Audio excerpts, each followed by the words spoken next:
আসসালামু আলাইকুম ওরহমতুল্লাহি ওবরাকাতুহু ইন্নাল হামদুলিল্লাহ ওয়াসসালাতু ওয়াসসালামু আলা রাসূলিল্লাহ আম্মা বাদ। প্রিয় দিনী ভাই বোনেরা, আপনাদের সকলকে জানাই আন্তরিক মোবারকবাদ। আজও আমি আপনাদের সামনে গুরুত্বপূর্ণ কয়েকটি সমসাময়িক মাসআলা নিয়ে উপস্থিত হয়েছি। এক নম্বরে হলো রোজা রেখে ইনসুলিন ব্যবহার করার হুকুম কি? রোজা রেখে ইনসুলিন ব্যবহার করার হুকুম কি? যদি কোনো ব্যক্তির ইনসুলিন ব্যবহার করার দরকার হয় রোজা রেখে, তাহলে রোজা নষ্ট হবে না। চাই তা গোস্তে পুশ করুক অথবা রগে পুশ করুক, কেননা রোজা ভঙ্গ হয় তখনই যখন কিছু পেটে বা মস্তিষ্কে প্রবেশ করানো হয়। সুতরাং ইনসুলিন পেটে বা মস্তিষ্কে প্রবেশ করানো হয় না। তাই রোজা রেখে কেউ চাইলে অসুস্থতা দেখা দিলে, বিশেষ প্রয়োজন দেখা দিলে সেই ইনসুলিন ব্যবহার করতে পারবে, এতে রোজার কোনো ক্ষতি হবে না। এরপরে দ্বিতীয় মাসআলা হলো অত্যন্ত গুরুত্বপূর্ণ, ইনহেলার ব্যবহার করা। যাদের হাঁপানির রোগ রয়েছে, এজমার রোগ রয়েছে, তারা ইনহেলার ব্যবহার করেন। তাদের মাসআলাটা কি? রোজা অবস্থায় ইনহেলার ব্যবহার করলে রোজা ভেঙে যাবে। রোজা অবস্থায় কেউ যদি ইনহেলার ব্যবহার করে তাহলে অবশ্যই তার রোজা ভেঙে যাবে। বিজ্ঞ ডাক্তারগণ হাঁপানি রোগীদেরকে সাধারণত দিনে 2 বার ইনহেলার ব্যবহার করার পরামর্শ দিয়ে থাকেন।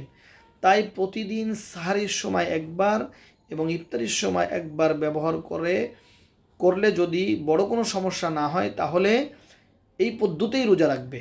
আর যদি কোনো একান্ত অপারগতার কারণে, কোনো রোগীর সিরিয়াস অবস্থা হওয়ার কারণে তা দিনের বেলায় ব্যবহার করতেই হয়, তাহলে শুধু ইনহেলার ব্যবহার করবে ও অবশিষ্ট দিন উপবাস থাকবে, না খেয়ে সে রোজাদারদের মতো না খেয়ে কাটাবে।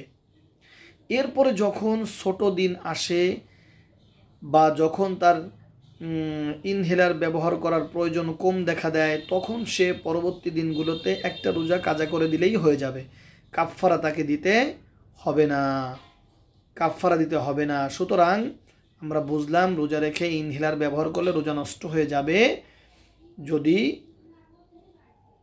বিশেষ কোনো প্রয়োজন হয় এবং রোগীর সিরিয়াস অবস্থা হয়, তাহলে সে দিনের বেলা রোজা অবস্থায় ইনহেলার ব্যবহার না করলে যদি জীবননাশের ভয় থাকে তাহলে সে ইনহেলার ব্যবহার করতে পারবে। কিন্তু শর্ত হলো পরবর্তীতে তাকে এই ইনহেলার ব্যবহার করে যেই দিনের বেলায় রোজাগুলো রাখলো, এই রোজাগুলো পরবর্তীতে কাজা করে দিতে হবে, কিন্তু কাফফারা তাকে দিতে হবে না। তাই ইনহেলার ব্যবহার করে রোজা রেখে এবং পরবর্তীতে সে কাজা করার সক্ষমতাও তার না থাকে, তাহলে তাকে প্রত্যেকটি রোজার বিনিময়ে ফিদিয়া আদায় করে দিতে হবে।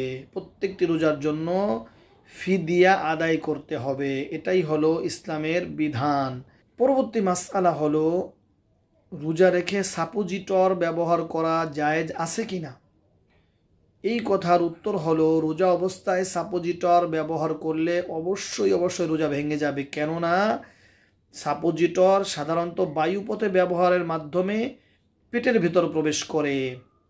কেননা সাপোজিটর বায়ুপথে ব্যবহার করার মাধ্যমে পেটের ভেতর প্রবেশ করে, এই জন্য রোজা রেখে সাপোজিটর ব্যবহার করার কোনো সুযোগ নেই। সাপোজিটর ব্যবহার করলে রোজা নষ্ট হয়ে যাবে, রোজা ভেঙে যাবে। পরবর্তী মাসআলা হলো দাঁতে আটকে থাকা খাদ্য দানা গলার ভেতর প্রবেশ করলে রোজার হুকুম কি? অর্থাৎ রোজা অবস্থায় দাঁতের মধ্যে যে খাবার লেগে থাকে, সেই খাবার যদি কেউ খেয়ে ফেলে, গলার ভিতর চলে যায়, তাহলে তার হুকুমটা কি, মাসআলাটা কি? এই প্রশ্নের জবাব হলো দাঁতে আটকে থাকা খাদ্যদ্রব্য দানা যদি গলায় প্রবেশ করে আর তা যদি 16 বুট পরিমাণ বা তার চেয়েও বেশি হয়, তাহলে রোজা ভেঙে যাবে।